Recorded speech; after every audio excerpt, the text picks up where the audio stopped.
ड्रामे की स्टार्टिंग होती है फीमेल लीड जियांगशी से, जिसे दुल्हन के ड्रेस में जंजीरों से बांधे हुए दिखाया जाता है। तभी एंट्री होती है मेल लीड फू चैन की, जो अपने आलीशान कार से उतरकर अपनी वाइफ जियांगशी के पास आता है, पर उसे बचाने नहीं। जियांगशी को यहाँ वेयर हाउस में बांध कर रखने वाला फू चैन ही है। वो उसे देखकर कहता है कि मैं तुम्हारी जिंदगी मौत से भी बदतर बना दूंगा। आखिर जियांगशी ने ऐसा क्या किया जो फू चैन शादी के बाद इसे घर ले जाने के बजाय यहाँ बांध कर रखा हुआ है, ये तो कुछ देर में ही पता चल जाएगा। खैर, जियांगशी फू चैन से कहती है कि मैंने सच में यांगजी को नुकसान नहीं पहुंचाया, मेरा विश्वास करो। फू चैन कहता है कि तुम क्या चाहती हो, मैं तुम पर ट्रस्ट करूं? नहीं, मुझे तुम पर यकीन नहीं। मैं तुम्हारे जाल में फंस गया क्योंकि मैं तुमसे प्यार करता था और मुझे तुम पर बहुत विश्वास भी था, पर अब नहीं। जियांगशी कहती है कि उस रात मैं यांगजी के साथ थी, हमने साथ ड्रिंक भी किया, लेकिन उसके बाद क्या हुआ मुझे सच में कुछ भी याद नहीं। यकीन करो, मैंने उसे हर्ट नहीं किया। फू चैन उसके पास आता है, उसके चेहरे को प्यार से टच करने के बाद वो उसे बुली करता है। काफी देर देखने के बाद वो उसे छोड़ देता है क्योंकि फू चैन आज भी जियांगशी से प्यार करता है। वो उसे वहाँ छोड़कर चला जाता है। जियांगशी चिल्ला चिल्ला कर कह रही होती है कि मैंने कुछ नहीं किया, मेरी कोई गलती नहीं, लेकिन फू चैन उसकी बात नहीं सुनता और आकर अपने कार में बैठ जाता है। आखिर फू चैन जियांगशी से इतनी नफरत क्यों करने लग गया? चलो फ्लैशबैक से जान लेते हैं। फ्लैशबैक में ये दिखाया जाता है कि यांगजी के मॉम डैड उसकी तस्वीर देखकर रो रहे होते हैं। तभी फू चैन आता है तो यांगजी का फादर उसका कॉलर पकड़कर कहता है कि मुझे इसकी परवाह नहीं कि तुम्हारा उस लड़की के साथ क्या संबंध है। यांगजी मरने वाली है, वो कोमा में जा चुकी है। ये सब उसकी वजह से हुआ है और उसे इसकी कीमत चुकानी पड़ेगी। ये मत भूलो कि वो यांगजी थी जिसने तुम्हें बचाया। फू चैन कहता है कि अंकल, मुझे जियांगशी पर यकीन है, उसने ऐसा कुछ नहीं किया, वो ऐसी पर्सन नहीं है। ये सुनकर अंकल उसे मारने लगते हैं तो यांगजी की मॉम उन्हें रोकती है और फू चैन से कहती है कि तुम एक अच्छे लड़के हो, मुझे तुम पर यकीन है। यांगजी तुम्हें पसंद करती है, चाहे तुम कुछ भी करो, मैं तुम्हें ब्लेम नहीं करूँगी। फू चैन पूछता है कि आंटी उस वक्त क्या हुआ था? मिस टैंग कहती है कि वो उस वक्त तुम्हें बचाना चाहती थी। ये सुनकर वो शॉक्ड होकर कहता है कि ये सब मेरी वजह से हुआ। मिस टैंग कह रही है कि जब तुम बीमार थे और कोमा में चले गए थे तो वो यांगजी थी जिसने अपनी किडनी देकर तुम्हें बचाया, जिसके बाद उसे बहुत कुछ फेस करना पड़ा। फू चैन, तुम्हें ईमानदार होना होगा, क्या तुम यांगजी के एहसानों का बदला ऐसे चुकाओगे? ये कहते ही वो जैसे ही पीछे मुड़ती है तो एक शातिर सी स्माइल देती है। कुछ समझे दया? इसका मतलब है फू चैन उनकी चाल में फंस जाता है और यांगजी का बदला लेने को ठान लेता है। यही वजह है जो फू चैन जियांगशी से इतनी नफरत करता है और उसने उससे शादी भी यांगजी का बदला लेने के लिए किया। ये सारी बातें याद करने के बाद वो दो डॉक्टर्स के साथ जियांगशी के पास आता है। जियांगशी कहती है कि फू चैन, अब तुम मेरे साथ क्या करने वाले हो? फू चैन कहता है, तुम तो जानती हो कि मैं कभी भी कोई काम बेईमानी से नहीं करता। जियांगशी कहती है कि हमारी शादी की खातिर प्लीज मुझे जाने दो। ये सुनकर फू चैन इमोशनल होता है और कहता है कि मैं तुम्हें लास्ट चांस देता हूँ, बताओ सच क्या है? जियांगशी कहती है कि मैं सच में कुछ भी नहीं जानती। ये सुनकर फू चैन बिना कुछ बोले चला जाता है और कार में बैठकर यांगजी के साथ जो कुछ भी हुआ वो सब याद कर रहा होता है। यहाँ ये पता चलता है कि यांगजी फू चैन के बच्चे की माँ बनने वाली थी। अब क्या ये सच है या झूठ, ये तो आगे जाकर ही पता चलेगा। दूसरी तरफ नर्स जियांगशी को फू चैन के ऑर्डर पर इंजेक्शन लगाकर बेहोश कर देती है और फिर उसके होश में आने के बाद डॉक्टर उसे मेडिसिन खिलाते हुए कहता है कि चुपचाप इसे खाओ, ये मिस्टर फू की तरफ से तुम्हारे लिए स्पेशल केयर है। वहीं नर्स जियांगशी की वीडियो रिकॉर्ड कर रही होती है और कह रही है कि वो तुम ही हो ना जिसने यांगजी के साथ वो सब किया। जब तक तुम सच नहीं बताओगी हम तुम्हें यहाँ से जाने नहीं देंगे। जियांगशी कहती है कि अगर मैंने सच कहा तो क्या तुम मुझे जाने दोगी? नर्स कहती है कि ऑफ कोर्स, अगर तुम सच बोलने को तैयार हो तो। तभी जियांगशी कैमरा पकड़कर कहती है कि मैंने यांगजी को पॉइजन नहीं दिया, मैंने उसे कोई नुकसान नहीं पहुंचाया। फू चैन, मेरी बात पर यकीन करो। नेक्स्ट डे फू चैन ये सारी रिकॉर्डिंग देख रहा होता है और थोड़ा गिल्टी फील भी करता है। तभी डॉक्टर उसे कॉल करके बताता है कि जियांगशी ने अपनी कलाई काट कर सुसाइड कर लिया।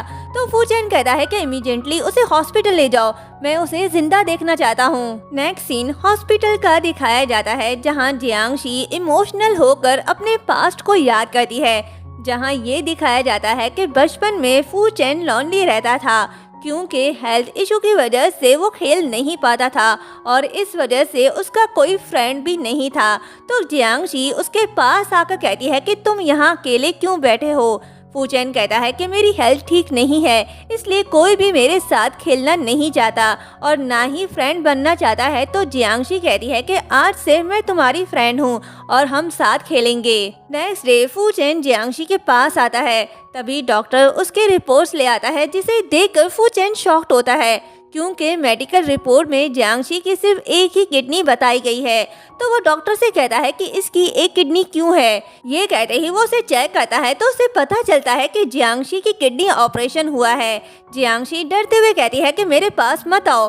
फू चैन कहता है कि तुम्हारे पास सिर्फ एक ही किडनी क्यों है, जवाब दो मुझे। जियांगशी कुछ नहीं बताती क्योंकि वो बहुत डर रही होती है। तभी यहाँ ये दिखाया जाता है कि जब फू चैन को किडनी की जरूरत थी तो वो जियांगशी ही थी जिसने अपनी किडनी देकर फू चैन को बचाया था।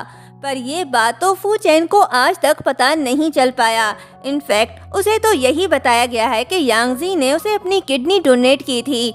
जियांगशी की मेडिकल रिपोर्ट देखकर तो फू चैन भी सोच में पड़ जाता है और दूर से बस जियांगशी को ही देख रहा होता है। तभी असिस्टेंट आता है तो वो असिस्टेंट से कहता है कि जाओ और पता करो कि वो कौन थी जिसने मुझे अपनी किडनी डोनेट की थी। मैं सच जानना चाहता हूँ कि असल में क्या हुआ था। नेक्स्ट डे यांगजी की मॉम परेशान बैठी हुई होती है, तभी यांगजी आती है जो बिल्कुल ठीक ठाक दिखाई देती है। इससे ये पता चलता है कि यांगजी और उसकी मॉम ने फू चैन से झूठ कहा ताकि वो जियांगशी से नफरत करे। खैर यांगजी मॉम से पूछती है कि वो परेशान क्यों है, तो मॉम कहती है कि अब मैं और हेल्प नहीं कर सकती। किडनी वाली बात पर फू चैन को शक होने लग गया है। ये सुनकर यांगजी शॉक्ड होती है। मॉम कह रही है कि मुझे डर है कि अब सच सबके सामने आ जाएगा। अगर सच सबके सामने आ गया तो हम दोनों को कोई भी नहीं बचा सकता। यांगजी कहती है कि जियांगशी सच में मुझे परेशान करने वाली है। मॉम आप फिक्र मत करो, मेरे पास बहुत से तरीके हैं उसे सबक सिखाने के। मैं उस यांगजी को फू चैन का कभी होने नहीं दूंगी। दूसरी तरफ डॉक्टर ली चुपके चुपके आकर जियांगशी को इंजेक्शन लगा रहा होता है। तभी सही समय पर फू चैन आता है और उससे पूछता है तो वो डॉक्टर तुम ही हो ना जिसने मेरी किडनी ट्रांसप्लांट सर्जरी किया था, तो चलो बताओ वो कौन है जिसने मुझे किडनी डोनेट किया था। डॉक्टर ली कुछ नहीं बताता तो फू चैन कहता है कि तुम सच में काफी लॉयल हो। मुझे नहीं पता कि तुम्हारा बॉस कौन है, पर क्या वो तुम्हें बचाने के लिए तैयार होगा। तभी असिस्टेंट आता है और कहता है कि मिस यांगजी के रिपोर्ट्स आ गए हैं। जिसके बाद फू चैन जब यांगजी के रिपोर्ट्स देखता है तो शॉक्ड रह जाता है क्योंकि रिपोर्ट्स में ये बताया गया है कि यांगजी को जो जहर दिया गया था वो ज्यादा जहरीला नहीं था। असिस्टेंट कहता है कि यहाँ आने से पहले मैंने उस जगह को चेक करने के लिए अपने लोगों को भेजा, लेकिन कुछ भी पता नहीं चल पाया। तभी फू चैन को कोई वॉइस रिकॉर्डिंग सेंड करता है जिसमें जियांगशी और यांगजी की वॉइस होती है। रिकॉर्डिंग सुनने के बाद फू चैन का जियांगशी को लेकर जो शक दूर हो रहा था अब वो और ज्यादा बढ़ जाता है। उसे यकीन हो जाता है कि यांगजी को पॉइजन देने वाली और कोई नहीं जियांगशी ही थी। सच जानकर वो गुस्सा होकर कहता है कि तुम्हारी हिम्मत कैसे हुई उसे पॉइजन देने की। जिसके बाद वो जियांगशी को क्लब लाकर पुश करता है। जियांगशी रोते हुए कहती है कि प्लीज ऐसा मत करो। फू चैन कहता है कि जब यांगजी ने तुमसे दया की भीख मांगी थी तो क्या तुमने उसे छोड़ा। फिक्र मत करो, मैं तुम्हें टच तक नहीं करूंगा। ये कहते ही वो कुछ लड़कों को बुलाकर कहता है कि ये आज रात तुम्हारी है। दोनों लड़के जाकर उसके साथ बदतमीजी करने लगते हैं। जियांगशी चिल्ला चिल्ला कर हेल्प मांग रही होती है, पर फू चैन उसकी तरफ देखता भी नहीं और असिस्टेंट से कहता है कि यहाँ जो कुछ भी हो रहा है उसकी वीडियो बनाओ और सोशल मीडिया में पोस्ट कर दो। मैं चाहता हूँ कि हर कोई ये जाने कि जियांग फैमिली की सबसे बड़ी बेटी लड़कों को कैसे सिड्यूस करती है। असिस्टेंट उसकी वीडियो बनाने लगता है। जियांगशी चिल्लाकर कहने लगती है कि फू चैन मैं तुमसे 10 साल से प्यार करती हूँ, तुम मेरे साथ ऐसा नहीं कर सकते। ये सुनकर फू चैन गुस्से में आकर ड्रिंक करने लगता है और फिर उन लड़कों को जाने के लिए कहता है। जियांगशी कहती है कि मैं जानती हूँ कि तुम अब भी मुझ पर ट्रस्ट करते हो। फू चैन कहता है कि मुझे तुम पर ट्रस्ट नहीं, तुमने यांगजी के साथ जो कुछ भी किया उसके लिए यह सजा बहुत कम है। यकीन मानो, मैंने तुम्हें टॉर्चर करने के लिए एक बेहतर तरीका सोचा है। ये कहते ही वो उसे हॉस्पिटल ले आता है और कहता है कि तुमने यांगजी के साथ जो कुछ भी किया, अब मैं तुम्हें उसका मजा चखाऊंगा। मैं चाहता हूँ कि तुम उस दर्द का मजा चखो जो यांगजी ने झेला है। नर्स उसे बांधकर टॉर्चर करने लगती है और इंजेक्शन लगाकर उसे बेहोश कर देती है। तकरीबन 1 मंथ तक उसे ऐसे ही टॉर्चर करते रहते हैं। फू चैन ऑफिस में बैठकर जियांगशी की वीडियो देखकर कहता है कि तुम्हारे लिए झूठ बोलना कितना आसान है। तभी असिस्टेंट भागते हुए आता है और कहता है कि जियांगशी सुसाइड करने जा रही है, वो बिल्डिंग से जंप लगाने वाली है। ये सुनकर फू चैन भागा दौड़ा उसके पास जा रहा होता है। दूसरी तरफ जियांगशी रूफटॉप पर खड़ी होकर कहती है कि फू चैन, मैंने सोचा कि अगर मैं ये सब बर्दाश्त करूंगी तो तुम एक ना एक दिन मेरी फीलिंग समझ जाओगे। मैं वो नहीं जिसने यांगजी को हर्ट किया। ये कहते ही वो उन सब टॉर्चर्स को याद कर रही होती है जो फू चैन ने उसके साथ किया। तभी फू चैन आता है तो जियांगशी कहती है कि अब तुम यहाँ क्यों आए हो? तुमने पहले ही मुझे बहुत टॉर्चर किया, अब तुम मुझसे और क्या चाहते हो? तुम मुझे चैन से मरने क्यों नहीं देते? फू चैन कहता है कि तुम ऐसे नहीं मर सकती, तुम्हें पहले अपने पापों का प्रायश्चित करना होगा। जियांगशी कहती है कि मैंने यांगजी को बिल्कुल भी नुकसान नहीं पहुँचाया, तुम मेरी बात पर यकीन क्यों नहीं करते? मैंने ऐसा कोई गुनाह नहीं किया जिसका मैं कफारा करूं। फू चैन, मैं तुमसे बहुत प्यार करती हूं, लेकिन अब मैं थक गई हूं। तुमसे प्यार करना मेरी भूल थी। ये कहते ही वो खुद को बिल्डिंग से नीचे गिरा देती है, पर फू चैन सही समय पर उसका हाथ पकड़ लेता है और कहता है कि मेरी इजाज़त के बिना तुम मर भी नहीं सकती। तभी जियांगशी का हाथ छूट जाता है, बट फू चैन ने पहले ही बिल्डिंग के नीचे रेस्क्यू टीम को बुला लिया था, जिससे जियांगशी बच जाती है और थोड़ी इंजर्ड हो जाती है। फू चैन हॉस्पिटल में परेशान बैठा हुआ होता है। तभी असिस्टेंट आता है और उसे बताता है कि जियांगशी ज़्यादा इंजर्ड नहीं हुई, बस वीकनेस की वजह से उसे अभी तक होश नहीं आया। फू चैन कहता है कि बेस्ट डॉक्टर से उसका ट्रीटमेंट करवाओ और जैसे ही उसे होश आए मुझे बताना। तभी असिस्टेंट को कॉल आता है। उसकी बात सुनकर वो बहुत खुश होता है और फू चैन से कहता है कि मिस यांगजी को होश आ गया है, वो कोमा से बाहर आ गई। ये सुनकर फू चैन भी खुश होता है। असिस्टेंट कहता है कि डॉक्टर ने कहा है कि वो अभी खतरे से बाहर है। फू चैन कहता है कि मुझे अभी उसके पास ले चलो, जिसके बाद वो यांगजी के पास आता है, जहां डॉक्टर उसका चेकअप कर रहा होता है और झूठ मूठ का चेकअप करने के बाद वो फू चैन से कहता है कि वैसे तो ये ठीक है, पर इसके साथ जो कुछ भी हुआ उसकी वजह से ये डरी हुई है और इसे एमनेशिया हुआ है, इसे ज्यादा कुछ याद नहीं। फू चैन डॉक्टर से पूछता है कि क्या ये ठीक हो सकता है? डॉक्टर कहता है कि ये कहना मुश्किल है। हाँ, अगर आप इनका हद से ज्यादा ख्याल रखो, हर वक्त इसके पास रहो, तो शायद ये ठीक हो सकती है। ये कहते ही डॉक्टर चला जाता है। यांगजी की मॉम रोने का ड्रामा करते हुए फू चैन से कहती है कि देखो इसकी तरफ, क्या हो गया इसे, अब मैं क्या करूं? माँ का ड्रामा पूरा होता नहीं, बेटी भी चक्कर आने का ड्रामा स्टार्ट करती है। तो फू चैन कहता है कि आप फिक्र ना करें, यांगजी जल्द ही ठीक हो जाएगी, मैं इसका बेस्ट डॉक्टर से ट्रीटमेंट करवाऊंगा। ये कहते ही वो चला जाता है और उसके जाते साथ ही माँ बेटी का ड्रामा भी बंद हो जाता है। दूसरी तरफ जियांगशी को होश आता है और उसे याद आता है कि फू चैन ने उसे बचाया था। तो वो कहती है कि फू चैन, तुमने मुझे क्यों बचाया? तभी फू चैन आता है तो जियांगशी कहती है कि मैंने सच में यांगजी को नुकसान नहीं पहुंचाया। फू चैन कहता है कि खुशकिस्मती से यांगजी को होश आ गया है। क्या हुआ, तुम खुश नहीं लग रही? खुश होगी भी कैसे, तुम तो उसे मारना चाहती थी ना। चलो अब जल्दी ठीक हो जाओ। तुमने उसके साथ जो कुछ भी किया उसका कफारा करने के लिए तुम्हें उसका पर्सनल मेड बनना होगा और उसका अच्छे से ख्याल रखना होगा। ये कहते ही वो चला जाता है और फिर 1 वीक बाद वो जियांगशी को डिस्चार्ज करके घसीटते हुए कार में बिठाकर असिस्टेंट से कहता है कि जल्दी हमें फू हाउस ले चलो। जियांगशी कहती है कि मैं तुम्हारे साथ कहीं नहीं जाऊंगी। फू चैन कहता है कि वो तुम ही थी ना जो मुझसे शादी करने के लिए मरी जा रही थी, तो अब ये सब दिखावा क्यों कर रही हो? हमारी शादी हुई है, अब तुम मेरी वाइफ हो, सो चुपचाप अपने घर चलो। ये कहते ही वो गुस्से से कार का दरवाजा बंद कर देता है। उसके बाद वो उसे घर लाकर पुश करके नीचे गिरा देता है और सर्वेंट से कहता है कि आज से ये फू फैमिली की सर्वेंट होगी। जियांगशी कहती है कि मैं ये नहीं चाहती कि तुम मुझसे प्यार करो, लेकिन मैं तुम्हारी वाइफ हूँ, तुम मेरे साथ ऐसा नहीं कर सकते। तो फू चैन उसके पास जाकर कहता है कि मैं तुम जैसी लड़की से कभी प्यार करूँगा भी नहीं। फिर सर्वेंट से कहता है कि इसे नीचे ले जाओ और इसके लिए सबसे गंदा और सबसे थका देने वाला काम ढूंढो। नेक्स्ट डे फू चैन यांगजी की मॉम को कॉल करके उसकी तबीयत के बारे में पूछता है तो उसकी मॉम कहती है यांगजी ठीक हो रही है और वो तुम्हें देखना चाहती है। फू चैन कहता है ठीक है, फिर उसे रात को डिनर के लिए मेरे घर ले आओ। यांगजी की मॉम से बात करने के बाद वो असिस्टेंट से कहता है कि फू फैमिली कॉल करके इन्फॉर्म कर दो कि यांगजी डिनर के लिए घर आएगी और सर्वेंट से कह दो कि आज रात का सारा डिनर जियांगशी अकेले ही बनाएगी, कोई भी उसकी हेल्प नहीं करेगा। यांगजी और उसकी मॉम डिनर के लिए फू फैमिली आ जाते हैं। यांगजी की मॉम कहती है कि इस बार इतने बड़े इंसिडेंट का सामना करना यांगजी के लिए सच में आसान नहीं था।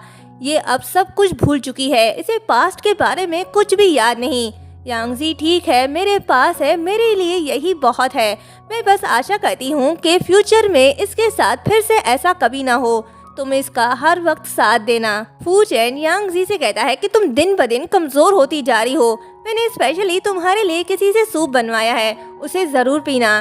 तभी जियांगशी सूप लेकर आती है तो फू चैन कहता है कि वहाँ खड़ी क्यों हो, आओ और यांगजी को सर्व करो। तभी यांगजी अच्छा बनने का ड्रामा स्टार्ट करते हुए फू चैन से कहती है कि ये तुम्हारी वाइफ है, तुम इसे सर्वेंट की तरह कैसे ट्रीट कर सकते हो। फू चैन कहता है कि ये इसकी अपनी गलती है जिसकी सजा इसे मिल रही है। यांगजी कहती है कि मैं ठीक हूँ, तुम इसे ब्लेम मत दो। ये कहते ही वो जियांगशी के पास जाती है और कहती है कि फू चैन ने तुम्हें गलत समझा होगा। ये कहते ही उससे सूप लेती है और जानबूझकर अपने हाथ पर सूप गिरा देती है और कहती है कि तुम मुझ पर गुस्सा क्यों निकाल रही हो, मैं तो बस तुम्हारी हेल्प करना चाहती हूँ। ये देखकर फू चैन उसके पास जाता है और जियांगशी से कहता है कि तुम्हारी हिम्मत कैसे हुई। जियांगशी कहती है कि मैंने नहीं गिराया। तभी यांगजी कहती है कि नहीं फू चैन, जियांगशी ने ये जानबूझकर नहीं किया होगा। फू चैन उसका जला हुआ हाथ देखकर कहता है कि अपनी हालत देखो, तुम अभी भी इसे प्रोटेक्ट क्यों कर रही हो और इसके लिए दया की भीख क्यों मांग रही हो। यांगजी रोते हुए कहती है कि मैं ठीक हूँ। फू चैन कहता है क्या कहा ठीक हूँ, अपना हाथ देखो लाल हो गया है, चलो मेरे साथ, मैं तुम्हें दवाई लगा देता हूँ। ये कहते ही वो जियांगशी को पुश करके चला जाता है। यांगजी भी उसके पीछे पीछे चली जाती है। उनके जाने के बाद यांगजी की मॉम जियांगशी से कहती है कि देखा तुमने, फू चैन को तुमसे ज्यादा यांगजी की फिक्र है, वो उससे प्यार करता है तुमसे नहीं, सो उसका पीछा छोड़ दो गवार लड़की। जियांगशी कहती है कि ऐसा नहीं है कि मैं यहाँ से जाना नहीं चाहती, वो फू चैन है जो मुझे छोड़ना नहीं चाहता। यांगजी की मॉम कहती है कि चुप हो जाओ, तुम ही थी ना जिसने उसे शादी करने के लिए मजबूर किया और अब ऐसी बातें कर रही हो। जियांगशी कहती है कि मैंने उसे मजबूर नहीं किया, उसने अपनी मर्जी से मुझसे शादी की। ये सुनकर यांगजी की मॉम हंसती है और उसके पास जाकर कहती है कि वो ये बिल्कुल भी नहीं जानता कि तुमने उसे बचाया। ये सुनकर जियांगशी थोड़ी शॉक्ड होती है। दूसरी तरफ फू चैन यांगजी को फर्स्ट एड दे रहा होता है। यांगजी कहती है कि सॉरी फू चैन, मेरी वजह से तुम परेशान हो गए। फू चैन कहता है कि खुद को ब्लेम मत दो, ये तुम्हारी गलती नहीं है, ये सब उस जियांगशी की गलती है। यांगजी उसका हाथ पकड़कर कहती है कि मैं ठीक हूँ, लेकिन मैं उसे तुम्हें हर्ट करने नहीं दूंगी। फू चैन कहता है क्या मतलब है तुम्हारा। जियांगशी कहती है कि तुम उसे डिवोर्स क्यों नहीं दे देते। फू चैन कहता है बिल्कुल भी नहीं।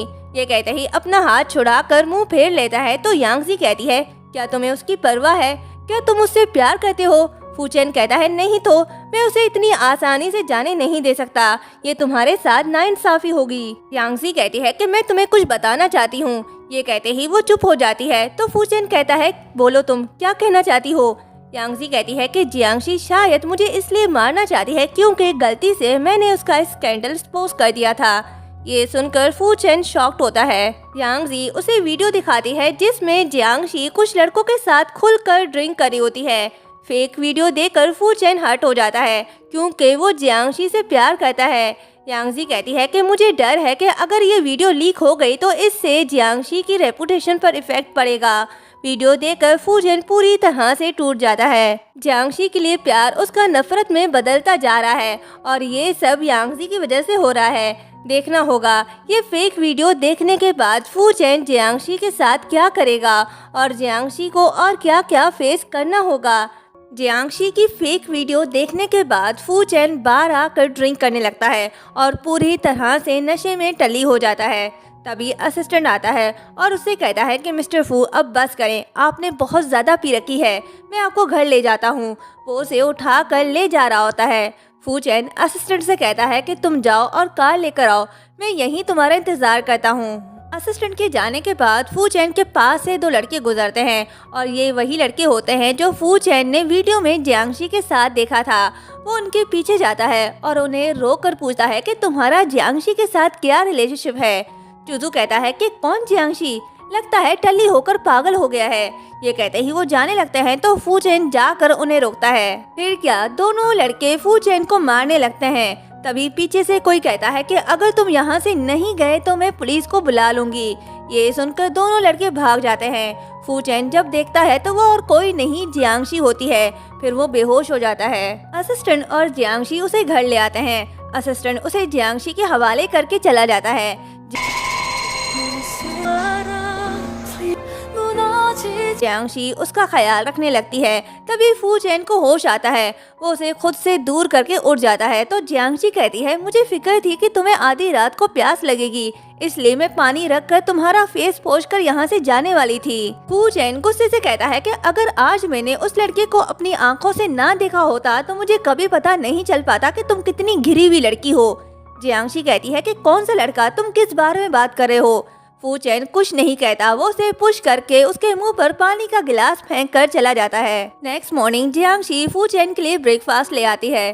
फू चैन कहता है कि कल मैंने तुम्हें जो कहा, क्या तुमने उसके बारे में कुछ सोचा। जियांगशी कहती है कि मैंने ऐसा कुछ नहीं किया। फू चैन गुस्से से कहता है कि तुम ऐसे सच नहीं बताओगी, लगता है मुझे तुम्हें सबक सिखाना होगा। जब तक तुम मुंह नहीं खोलोगी तब तक तुम कमरे में बंद रहोगी। ये कहते ही वो उसे पकड़ कर ले जा रहा होता है। जियांगशी उसे रोक कर कहती है कि फू चैन प्लीज मुझे फिर से रूम में लॉक मत करो। फू चैन उसकी तरफ देखता है और फिर कहता है कि क्या तुम भूल गई तुमने क्या किया जो मैं तुम पर रहम खाऊं। ये कहते ही वो उसे ले जाकर रूम में बंद कर देता है। काफी दिनों तक जियांगशी रूम में बंद रहती है और बार बार यही कह रही होती है कि मैंने यांगजी के साथ कुछ नहीं किया, मैंने अपनी किडनी देकर तुम्हें बचाया, मैं तुमसे बहुत प्यार करती हूँ, तुम मेरी बात पर यकीन क्यों नहीं करते। तभी एंट्री होती है सेकंड मेल लीड फू हान की। वो जियांगशी से कहता है कि पता चला है कि फू चैन के बॉडी में जो किडनी है वो तुम्हारी है। जियांगशी पूछती है कि तुम कौन। फू हान कहता है कि मुझे नहीं पता कि तुम पागल हो या बेवकूफ, तुमने अपनी जान खतरे में डालकर उसकी जान बचाई और उसे ये पता तक नहीं। तुम्हें क्या लगता है ऐसे चुपचाप सहने से सब ठीक हो जाएगा। ये कहते ही वो उसके पास जाता है और खुद को इंट्रोड्यूस कराते हुए कहता है कि मैं फू चैन का सौतेला भाई फू हान हूँ, जिसे कोई सीरियसली नहीं लेता, नाजायज औलाद जो हूँ। जियांगशी कहती है कि तुमने जो अभी कहा उसका क्या मतलब है। फू हान कहता है कि तुम फू चैन को बचपन से जानती हो और 10 साल से उसे पसंद करती हो, क्या तुम्हें अभी तक पता नहीं चल पाया कि वो कैसा इंसान है। जियांगशी कहती है कि तुम्हारा मतलब ये है कि वो ये तक नहीं जानता कि मैंने उसकी जान बचाई। फू हान कहता है कि क्या तुम उसे सच नहीं बताओगी। जियांगशी कहती है कि वो मुझ पर ट्रस्ट नहीं करता और मेरे पास कोई एविडेंस भी नहीं है। तो फू हान कहता है कि मैं एविडेंस ढूंढने में तुम्हारी हेल्प करूंगा। जियांगशी कहती है कि तुम मेरी हेल्प क्यों करना चाहते हो। फू हान बताने ही वाला होता है कि उसकी हेल्प के बदले वो क्या चाहता है, पर उसके बताने से पहले ही जियांगशी बेहोश हो जाती है। वो उसे उठाकर हॉस्पिटल ले जा रहा होता है। तभी फू चैन आता है और कहता है कि जिसे तुमने अपनी बाहों में लिया हुआ है वो मेरी वाइफ है। फू हान कहता है कि ये तुम्हारी वाइफ है, तुम इसे यहाँ बंद करके कैसे रख सकते हो। मैं यहाँ से गुजर रहा था और इन्हें बेहोश देखा तो इसलिए इन्हें हॉस्पिटल ले जा रहा हूँ। फू चैन उसे दूर करके जियांगशी को अपने पास ले लेता है और कहता है कि मैं इसका हस्बैंड हूँ, सो तुम्हें परेशान होने की कोई जरूरत नहीं। ये कहते ही वो जियांगशी को उठाकर ले जाता है। नेक्स्ट सीन हॉस्पिटल का दिखाया जाता है। फू चैन आता है तो देखता है कि डॉक्टर उसका चेकअप कर रहा है। वो चेकअप करने के बाद उसे उसकी कंडीशन के बारे में बताता है। फू चैन उसे पूछता है कि इसे कब तक होश आएगा। डॉक्टर कहता है कि बस कुछ देर में। फू चैन उसके होश में आने तक वहीं बैठा हुआ होता है। तभी जियांगशी को होश आता है। वो फू चैन को देखकर मुंह फेर लेती है। तो फू चैन कहता है कि क्या हुआ, मुझे यहाँ देखकर तुम खुश नहीं हुई। तुमने सोचा होगा कि फू हान तुम्हारे पास आएगा। जियांगशी कहती है कि हमारे बीच जो भी मैटर है उसका फू हान से कोई लेना देना नहीं, उसे बीच में मत घसीटो। ये सुनकर फू चैन गुस्सा होकर कहता है कि क्या मतलब है तुम्हारा। जियांगशी कहती है कि छोड़ो मुझे, जाने दो। फू चैन नहीं छोड़ता तो इस चक्कर में जियांगशी के सर में चोट लग जाती है। ये देखकर फू चैन परेशान हो जाता है और डॉक्टर को बुलाने लगता है। उसके बाद वो उसे घर ले आता है और उसे दलिया ला कर देता है और कहता है कि इसे खा लेना। जियांगशी नहीं खाती तो फू चैन उसे अपने हाथों से खिलाने लगता है और कहता है कि चुपचाप इसे खाओ और फिर मेरे रूम से निकल जाना।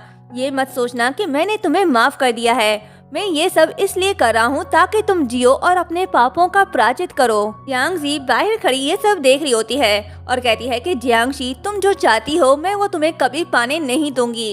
ये कहते ही वो गुस्से से मॉम के पास जाती है और कहती है कि फू चैन अभी भी जियांगशी में इंटरेस्टेड है। उनके बीच सब ठीक हो रहा है। अगर किडनी डोनेट वाली बात उसने फू चैन को बता दिया तो सब बर्बाद हो जाएगा। मॉम कहती है कि तुम फिक्र मत करो, मैं कोई ना कोई रास्ता निकाल लूंगी। यांगजी कहती है कि हम कर भी क्या सकते हैं। मॉम कहती है कि क्या तुम भूल गई जियांगशी के फादर ने क्या किया था? फू ग्रुप के क्राइसिस का फायदा उठाकर फू चैन को शादी के लिए फोर्स किया। यांगजी कहती है कि ये तो मैं भी जानती हूँ। फू चैन इस बात से जियांगशी से नाराज भी हुआ था, पर अब उसे इन सब बातों से कोई फर्क नहीं पड़ता। मॉम कहती है कि क्या होगा अगर उसे ये यकीन दिलाया जाए कि ये सब जियांगशी के डैड ने किया था? फिर क्या माँ बेटी इस काम पर लग जाते हैं। वो झूठे एविडेंस बनाकर फू चैन के सामने ले आते हैं। असिस्टेंट फू चैन को फाइल लाकर देता है और कहता है कि कंपनी में जो बहुत से कॉन्ट्रैक्ट में प्रॉब्लम्स हुई थी वो किसी की साजिश थी। जब मैंने उसका पता करवाया तो पता चला कि ये जियांग ग्रुप की वजह से हुआ। इस एम्प्लॉय के अकाउंट में जियांग ग्रुप की तरफ से बहुत से पैसे ट्रांसफर हुए हैं। फू चैन उस एम्प्लॉय को बुलाने के लिए कहता है। एम्प्लॉय आता है और सॉरी कहकर सारा ब्लेम जियांग ग्रुप में डाल देता है कि उसने उसे ऐसा करने को कहा था। फू चैन कहता है कि रीजन बताओ। तो वो कहता है कि मिस्टर जियांग ने जो कुछ भी किया वो फू ग्रुप को बैंकरप्ट करने के लिए किया था, क्योंकि मिसेस जियांग आपसे शादी करना चाहती थी। इसलिए मिस्टर जियांग ने ये सब क्राइसिस पैदा किए ताकि आप मिसेस जियांग से शादी कर लो। इस झूठ पर भी फू चैन यकीन कर लेता है और असिस्टेंट से कहकर जियांग ग्रुप के सारे कॉन्ट्रैक्ट कैंसिल करने को कहता है जिससे वो दिवालिया हो जाए। असिस्टेंट ऐसा ही करता है। वो सब कुछ करने के बाद आकर फू चैन को रिपोर्ट देता है और कहता है कि अब आप क्या करने वाले हो। फू चैन कहता है कि मिस्टर जियांग को मेरे पास ले आओ। असिस्टेंट उसे फू चैन के पास ले आता है तो मिस्टर जियांग कहता है कि फू चैन मैं तुम्हारा ससुर हूँ, तुम मेरे साथ ऐसा कैसे कर सकते हो? मैंने तुम्हारी कंपनी को दिवालिया होने से बचाया जिसका ये सलाह तुम मुझे दे रहे हो। फू चैन कहता है कि तुम बैंकरप्ट हो गए हो क्योंकि तुम्हारे सारे प्लान बर्बाद हो गए। अफसोस की बात है ना। ये सुनकर मिस्टर जियांग कहता है कि क्या बकवास कर रहे हो, मुझे तुमसे ये उम्मीद नहीं थी। तो फू चैन कहता है कि अगर तुमने मेरे पेरेंट्स को ना मारा होता तो फू ग्रुप को इतने सारे क्राइसिस का सामना ना करना पड़ता। मिस्टर जियांग कहता है कि तुम ये कैसी बातें कर रहे हो, मैं उन्हें क्यों मारूंगा? ये सुनकर फू चैन उन्हें वेयर हाउस ले आता है और कहता है कि अब सच बताओ। मिस्टर जियांग कहता है कि जब मैं वहाँ से गुजर रहा था मैंने तुम्हारे मॉम डैड को देखा तो वो पहले से ही अपनी आखिरी सांसें ले रहे थे। जब वो मर रहे थे तो उन्होंने मुझे तुम्हारा और फू ग्रुप का ख्याल रखने के लिए कहा था, लेकिन मैं ऐसा नहीं कर पाया। फू चैन कहता है कि क्या कहा, तुम वहाँ से गुजर रहे थे? बड़ा अच्छा बहाना बनाया तुमने। तुम कभी भी उस रास्ते से नहीं जाते तो उस दिन उस एरिया से कैसे गए? तुम बाप बेटी एक जैसे हो, झूठ से भरे हुए। मिस्टर जियांग कहता है कि मैं तुम्हें जियांगशी की इंसल्ट करने की इजाजत नहीं दूंगा। मुझे इस बात से कोई फर्क नहीं पड़ता कि तुम मेरे बारे में क्या सोचते हो, लेकिन इसका जियांगशी से कोई लेना देना नहीं। वो तुमसे 10 साल से प्यार करती है। ये सुनकर फू चैन उन्हें लात मार कर कहता है कि उस घटिया लड़की का नाम मत लो, वो तुमसे ज्यादा इसकी हकदार है। फू चैन मिस्टर जियांग को वेयर हाउस में कैद करके घर आता है और जियांगशी से कहता है कि मुझे पाने के लिए तुमने कितने लोगों को मारा और उन्हें हर्ट किया, इसका कफारा तुम्हें करना होगा। फिर उसे बुली करके कहता है कि क्या जियांग फैमिली के सारे लोग ऐसे ही हैं? जियांगशी कहती है कि मुझे नहीं पता तुम किस बारे में बात कर रहे हो। फू चैन कहता है कि तुम बिल्कुल अपने डैड की तरह हो, दूसरों को हर्ट करने के बाद ऐसे जताते हो जैसे तुम इनोसेंट हो। जियांगशी कहती है कि तुमने मेरे डैड के साथ क्या किया? फू चैन मिस्टर जियांग की वीडियो दिखाकर कहता है कि इसने मेरे मॉम डैड को मार डाला और मेरी कंपनी को भी बर्बाद करना चाहा, पर खुशकिस्मती से ऐसा नहीं हुआ। जल्दबाजी में इसने ऐसी गलती कर दी जिससे मेरे सामने इसका सारा सच आ गया। अगर ऐसा ना होता तो आज फू ग्रुप ना होता। ये सुनकर जियांगशी शॉक्ड होकर कहती है कि इम्पॉसिबल, मेरे डैड ऐसा नहीं कर सकते, वो इस तरह के इंसान नहीं है। फू चैन प्लीज उन्हें हर्ट मत करो, मेरे डैड को जाने दो। फू चैन कहता है कि मैं तुम दोनों को इतनी आसानी से जाने नहीं दूंगा। जाओ घुटनों के बल बैठो और यांगजी से तब तक माफी मांगो जब तक वो तुम्हें माफ नहीं कर देती। ये कहते ही वो उसे यांगजी के पास ले जाता है। यांगजी की मॉम कहती है कि फू चैन तुम इसे यहाँ क्यों ले आए हो? यांगजी पहले ही हर्ट हो चुकी है, मैं नहीं चाहती कि ये उसे फिर से चोट पहुंचाए। फूचेन कहता है कि आंटी, मैं इसे यहाँ माफी मांगने के लिए ले आया हूँ। यांगजी की मॉम कहती है कि कैसी माफी, तुम्हें अब याद आया, पहले तुम्हें इस बात का ख्याल क्यों नहीं आया। फूचेन जियांगशी से कहता है कि भूलो मत, तुम्हारे डैड मेरे कब्जे में है, सो ओबीडेंट रहो। जियांगशी डैड के खातिर उनके सामने घुटनों के बल बैठकर माफी मांगने लगती है। तभी फूचेन को असिस्टेंट का कॉल आता है। उससे बात करने के बाद वो कहता है कि मैं अभी कंपनी जा रहा हूँ, जब तक ये तुम्हें माफ नहीं कर देते तब तक तुम यहाँ घुटने टेकी रहो। फूचेन के जाने के बाद यांगजी की मॉम कहती है कि मैं तुम्हें बता दूं, ये मत सोचो कि अगर तुम यहाँ आकर माफी मांगोगी तो हम तुम्हें माफ कर देंगे। यांगजी कहती है कि अगर तुम ना होती तो आज फूचेन की वाइफ मैं होती। जियांगशी कहती है कि मैं उसे डिवोर्स दे दूंगी, तुम उससे कहो कि मेरे डैड को जाने दे, मैं फिर कभी वापस नहीं आऊंगी। यांगशी कहती है कि मिसेस जियांग जो उस समय इतनी वैल्यूबल थी, अब इतनी शर्मिंदा क्यों है। जियांगशी कहती है कि तुम फूचेन से कहो कि मेरे डैड को जाने दे, इसके बदले तुम जो कहोगी मैं करूंगी, इससे कोई फर्क नहीं पड़ता कि तुम मेरे साथ क्या करोगी, बस उससे कहो कि मेरे डैड को जाने दे। यांगजी कहती है कि तुम्हें फूचेन से दूर करने के लिए वो वीडियो ही काफी थी, अगर तुम ड्रामा ना करती तो वो कब का तुम्हें अपनी लाइफ से निकाल चुका होता। जियांगशी कहती है कि तुमने उसे वो वीडियो दिखाई, लेकिन मैंने ऐसा कभी नहीं किया। यांगजी कहती है कि ऑफ कोर्स तुमने ऐसा नहीं किया, लेकिन मैं चाहती हूँ कि वो ये सोचे कि तुम ऐसा करती हो। इस वीडियो को देखो, कितना रियल लग रहा है ना, इसे रियल दिखाने के लिए मैंने बहुत से पैसे खर्च किए। जियांगशी कहती है कि तुम मेरे साथ ऐसा क्यों करी हो, मैंने कभी भी तुम्हारे साथ बुरा नहीं किया। यांगजी कहती है कि तुम्हारा होना ही एक गलती है, बचपन से लेकर आज तक तुमने मुझे नीचा ही दिखाया है, हर कोई सिर्फ तुम्हें ही इम्पोर्टेंस देता आया है।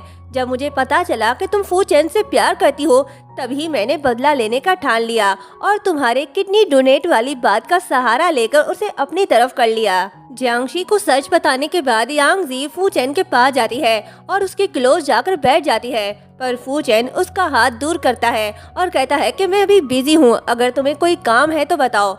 यांगजी कहती है कि मैंने सिस्टर जियांगशी से सुना है कि तुमने अंकल जियांग को कैद करके रखा हुआ है। फूचेन कहता है कि जरूर जियांगशी ने तुम्हें उन्हें छोड़ने के लिए कहा होगा। यांगजी कहती है कि सच बताऊं, जियांगशी और मैं एक साथ बड़े हुए हैं, मैं उसे उदास नहीं देख सकती, प्लीज तुम मुझे अंकल जियांग से मिलाने ले चलो। फूचेन कहता है कि तुम उसकी हेल्प क्यों करना चाहती हो। यांगजी कहती है कि अगर वो मिस्टर जियांग थे जिसने तुम्हारे साथ वो सब किया, तो मैं उनसे सच उगलवाने में तुम्हारी हेल्प कर सकती हूँ, और वैसे भी जियांगशी ने मेरी हेल्प की थी जब मैं बीमार थी, अब मैं भी उसके लिए कुछ करना चाहती हूँ। फूचेन कहता है ठीक है, लेकिन तुम्हें ज्यादा प्रेशर लेने की जरूरत नहीं, उसके सच बताने या ना बताने से मुझे कोई फर्क नहीं पड़ता। फूचेन यांगजी को अंकल जियांग के पास ले आता है जो बेहोश पड़ा होता है। वो यांगजी से कहता है कि इनके करीब मत जाना, मुझे डर है कि कहीं ये तुम्हें हर्ट न कर दे। यांगजी कहती है कि मुझे अंकल जियांग से अकेले में मिलना है, वो बचपन से मुझसे प्यार करते हैं, तुम फिक्र मत करो, वो मुझे हर्ट नहीं करेंगे।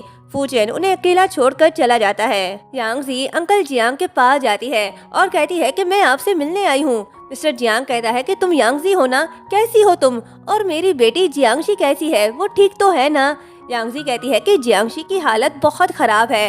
मिस्टर जियांग कहता है कि क्या हुआ है जियांगशी के साथ, जल्दी बताओ। यांगजी उन्हें फेक वीडियो दिखाती है जिसे देखकर मिस्टर जियांग हैरान हो जाता है और कहता है कि ऐसा नहीं हो सकता, जियांगशी फूचेन से प्यार करती है, वो ऐसा नहीं कर सकती, उसने अपनी किडनी देकर फूचेन की जान बचाई, वो ऐसा कुछ नहीं कर सकती जिससे फूचेन उससे नफरत करे। यांगजी कहती है कि इस वीडियो को देखने के बाद फूचेन को बहुत गुस्सा आया, उसने सिस्टर जियांगशी को धमकाने के लिए आपका इस्तेमाल किया। जियांगशी को आपकी फिक्र है, ऐसा ना हो कि वो खुद को मार डाले।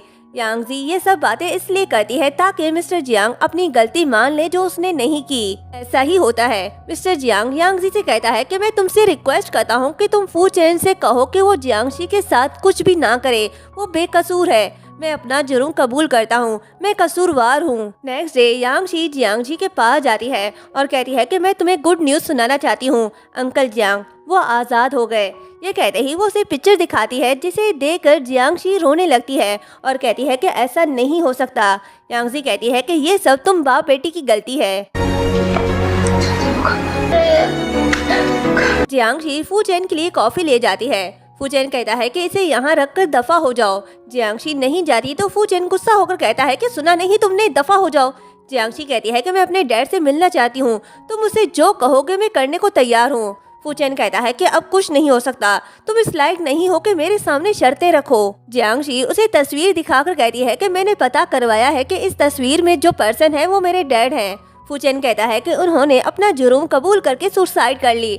जियांगशी कहती है कि ऐसा नहीं हो सकता, जरूर तुमने उन्हें सुसाइड करने के लिए मजबूर किया होगा। ये कहते ही वो नाइफ उठाकर उसे मारने लगती है, पर फूचेन उसे रोकता है और उसका गला दबाकर कहता है कि अपने ये हाथ संभाल कर रखो। नेक्स्ट सीन में जियांगशी रूम में होती है, तभी मैनेजर आता है और फूचेन के ऑर्डर पर उसे मेडिसिन खिलाने लगता है।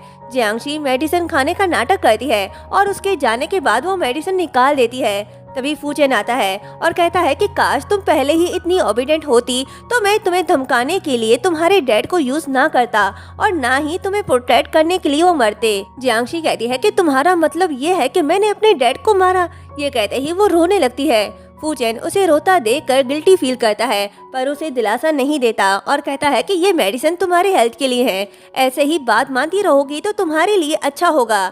जियांगशी कहती है कि तुम्हें मेरे लिए परेशान होने की जरूरत नहीं, मैं अपना ख्याल खुद रख सकती हूँ। फूचेन स्टडी रूम में परेशान बैठा होता है, तभी यांगजी उसके लिए कॉफी ले आती है और कहती है कि मैंने सुना है जब जियांगशी को अंकल के मौत का पता चला तो वो पागल होकर तुम्हें मारना चाहती थी, तुम उसे मेंटल हॉस्पिटल क्यों नहीं भेज देते। फूचेन कहता है कि कोई जरूरत नहीं, उसका रूम में लॉक रहना ही ठीक है, मेडिसिन लेगी तो ठीक हो जाएगी। यांगजी उसे कॉफी देती है जिसमें उसने ड्रग मिलाया हुआ है। वो उससे कहती है कि मैंने पहली बार कॉफी बनाई है, पता नहीं कैसी बनी है, तुम इसे टेस्ट करके बता सकते हो।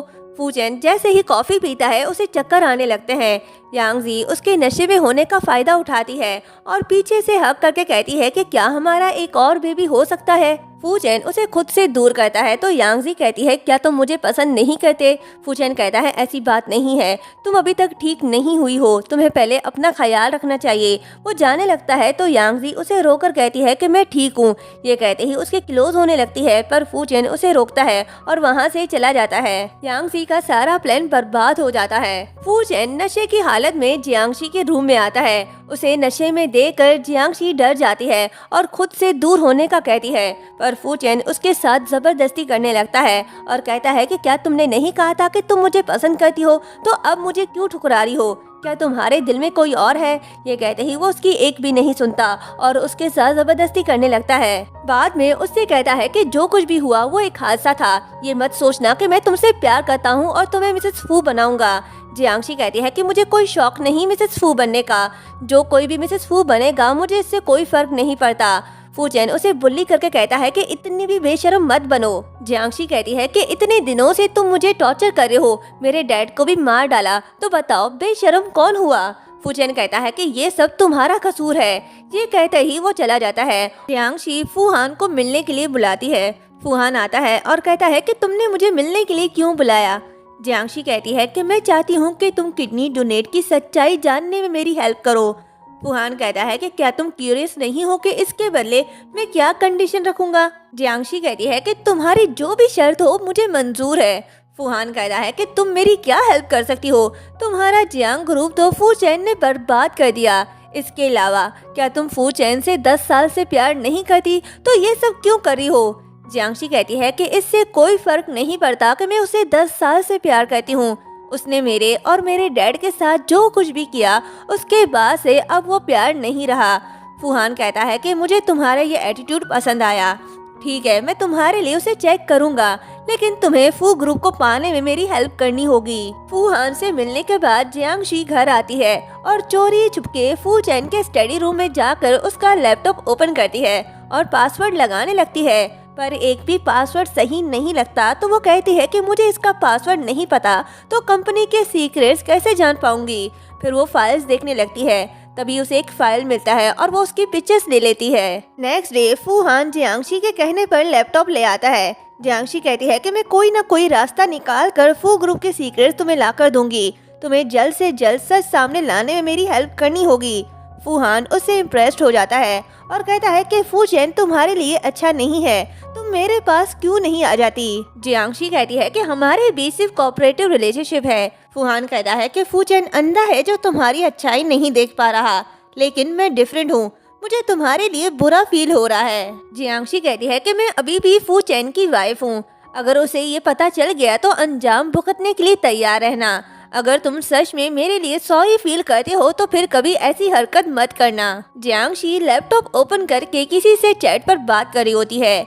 ये वही लोग होते हैं जो फू चैन के साथ कॉन्ट्रैक्ट करने वाले थे, पर जियांगशी उनके साथ कोऑपरेशन करने के लिए मान जाती है और ये भी कहती है कि वो उनके सामने कभी नहीं आएगी, जो भी बात होगी ईमेल पर होगी। डीलर मान जाता है। कॉन्ट्रैक्ट कैंसिल होने और फू ग्रुप के सीक्रेट्स लीक होने पर फू चैन गुस्सा होता है और कहता है कि ये वही है जो शुरू से हमारे कॉन्ट्रैक्ट में रुकावट डाल रहा है, लेकिन इस बार इसने हद कर दी। असिस्टेंट कहता है कि मैंने पता करवाने की कोशिश की पर कुछ भी पता नहीं चल पाया। इस बार नुकसान बहुत बड़ा है। फू चैन कहता है कि पता करो कि वो कौन है, मैं देखना चाहता हूँ कि वो कौन है जिसने मुझसे उलझने की हिम्मत की। असिस्टेंट कहता है कि मैंने पहले ही उसे ढूंढने की कोशिश की और उसे कोऑपरेशन करने की बात की, पर कोई फायदा नहीं हुआ। आज तक किसी को पता नहीं चल पाया कि वो कौन है। बस यही पता चल पाया है कि ये किसी इंटरनेशनल मास्टर का काम है और नुकसान पहले ही हो चुका है। इसे ठीक करने का कोई रास्ता नहीं। हमें बोर्ड ऑफ डायरेक्टर को एक्सप्लेनेशन देनी होगी। फू चैन कहता है कि पैसों का लालच देकर उनका मुंह बंद करवाओ और कंपनी के सीक्रेट डॉक्यूमेंट्स को रिकवर करवाओ। जियांगशी फूहान को मैसेज करती है कि तुम्हें मेरे लिए जो चेक करना था वो कैसा चल रहा है। फूहान रिप्लाई देता है कि मैं किसी भी समय तुम्हारे लिए सच का पता लगा सकता हूँ। तुम मुझे वो इन्फॉर्मेशन कब दोगी जो मैं चाहता हूँ। तभी फू चैन आता है तो जियांगशी लैपटॉप पिल्लो के नीचे छुपाकर बुक रीड करने लगती है। फू चैन कहता है कि मैंने सुना है तुम हर वक्त रूम में ही रहती हो। जियांगशी रूडली जवाब देती है कि मेरी तबीयत ठीक नहीं। तभी फू चैन उससे बुक छीन कर फेंक देता है और कहता है कि ये मत सोचो कि उस रात के बाद से तुम मिसेस फू बन जाओगी। जियांगशी कहती है कि उस रात तुम नशे में थे, लेकिन तुम उस लड़की के पास क्यों आए जिससे तुम नफरत करते हो? यांगजी के पास क्यों नहीं गए? क्या तुम्हें मुझसे प्यार हो गया है? ये सुनकर फू चैन उसे बुली करके कहता है कि मैं तुम जैसी कैरेक्टरलेस लड़की से प्यार नहीं करता। मैं जियांगशी के पास इसलिए नहीं गया क्योंकि उसकी हेल्थ ठीक नहीं, और वैसे भी तुम मेरे लिए एक टूल हो। नेक्स्ट डे फूहान डॉक्टर ली को मिलने के लिए बुलाता है और कहता है कि घबराओ नहीं, मैं तुमसे बस कुछ सवाल पूछूंगा। डॉक्टर ली कहता है कि तुम क्या जानना चाहते हो? फूहान कहता है कि मैंने सुना है तुम बहुत फेमस किडनी ट्रांसप्लांट सर्जन हो। मैं ये जानना चाहता हूँ कि मेरे भाई फू चैन की किडनी ट्रांसप्लांट सर्जरी भी तुमने की थी? डॉक्टर ली कहता है कि मैंने बहुत सी सर्जरीज की हैं, मुझे बिल्कुल भी याद नहीं। हॉस्पिटल जाकर सर्जरी रिकॉर्ड चेक करके आपको बता दूंगा। फूहान कहता है कि क्या रिकॉर्ड को चेंज किया जा सकता है? तभी वहाँ जियांगशी आती है और कहती है कि फूहान तुम यहाँ कैसे? और फिर डॉक्टर ली को देखकर कहती है कि ये वही डॉक्टर है जिसने फू चैन की सर्जरी की थी। ये यहाँ कैसे? क्या तुम बीमार हो? डॉक्टर ली बिना कुछ कहे वहाँ से चला जाता है। फूहान उसे कहता है कि तुम जैसी चालाक लोमड़ी से बात करना मुझे पसंद नहीं। पता नहीं फू चैन को तुम में क्या पसंद आ गया। ये कहते ही उसे पुश करके चला जाता है। डॉक्टर ली जा रहा होता है तभी यांगजी उसका रास्ता रोकती है और क्रेडिट कार्ड देकर कहती है कि इस कार्ड में 1 मिलियन है, तुम जानते हो क्या करना है। डॉक्टर ली कहता है कि मैंने तुम्हारे कहने पर मेडिकल रिकॉर्ड चेंज किए और इस बात को राज भी रखा। अब कोई मुझसे पूछताछ कर रहा है और मेरी जांच भी कर रहा है। मैं अब इसे और छुपाना नहीं चाहता। यांगजी कहती है कि तुम पहले ही मुझसे प्रॉमिस कर चुके हो और वैसे भी मैंने तुम्हें इस काम के मुंह मांगी कीमत दी है, तो तुम अब पीछे नहीं हट सकते। डॉक्टर ली कहता है लेकिन मिस्टर फू मेरे पीछे पड़े हैं। यांगजी कहती है कि क्या तुम मुझे धमकी दे रहे हो? डॉक्टर ली कहता है कि आज नहीं तो कल सच सबके सामने आ जाएगा। यांगजी उसके मुंह पर कार्ड फेंककर चली जाती है। डॉक्टर ली से मिलने के बाद यांगजी मास्क पहनकर माफिया बॉय के पास जाती है और उसे पैसे देकर कहती है कि मैं तुम्हें एड्रेस सेंड कर दूंगी। कल तुम्हें वहां जाकर किसी का कार एक्सीडेंट करना है, बाकी पैसे काम करने के बाद तुम्हें मिल जाएंगे। ये कहते ही वो उसे जियांगशी की पिक्चर दिखाती है। माफिया बॉय मान जाता है। नेक्स्ट डे यांगजी फू हाउस आती है और जियांगशी से कहती है कि तुम तो सच में खुद को फू चैन की वाइफ समझ बैठी हो। जियांगशी कहती है कि क्या तुम यहाँ मुझे जलील करने आई हो? यांगजी कहती है कि क्या तुम क्यूरियस नहीं हो कि फू चैन मुझसे इतना प्यार क्यों करता है, और क्या तुम अंकल के बारे में भूल गई? जियांगशी कहती है कि तुम क्या जानती हो? यांगजी उसे एक पेपर देती है जिसमें एड्रेस लिखा होता है। वो उसे कहती है कि अगर तुम जानना चाहती हो तो कल इस जगह चली जाना, तुम्हें तुम्हारे सारे सवालों का जवाब मिल जाएगा। उसके बाद जियांगशी रूम में होती है तभी दरवाजे पर फूहान आता है। जियांगशी उसके पास जाती है और कहती है कि तुम इतनी रात को यहाँ क्या करे हो? फूहान कहता है कि तुम्हारी याद सता रही थी इसलिए तुम्हें देखने आ गया। ये सुनकर जियांगशी दरवाजा बंद करने लगती है तो फूहान उसे रोकता है। जियांगशी कहती है कि तुम्हें मेरे लिए सच जानने की जरूरत नहीं, मैं खुद इन्वेस्टिगेट कर लूंगी। फूहान कहता है क्यों, तुम फू चैन के लिए अब पीछे हट रही हो। जियांगशी कहती है ऐसी कोई बात नहीं, एनीवे मुझे तुम्हारी अब कोई जरूरत नहीं, मैं खुद सच का पता लगा लूंगी। ये कहते ही उसके मुंह पर दरवाजा बंद करके चली जाती है। नेक्स्ट डे जियांगशी यांगजी के बताए हुए जगह पर जा रही होती है। तभी फू चैन उसे देख लेता है और उसे फॉलो कर रहा होता है। वहाँ पहुंचकर जियांगशी यांगजी को कॉल करके कहती है कि मैं पहुंच गई, तुम कहाँ पर हो। यांगजी कहती है कि बस कुछ देर इंतजार करो। तभी सामने से कार आती है और जियांगशी का एक्सीडेंट करके चली जाती है और यहीं पर ये पार्ट एंड होता है। अगर आप इस ड्रामे का नेक्स्ट पार्ट देखना चाहते हैं तो कमेंट करके जरूर बताएं। चैनल को सब्सक्राइब और वीडियो को लाइक शेयर करना मत भूलिएगा। Thank you.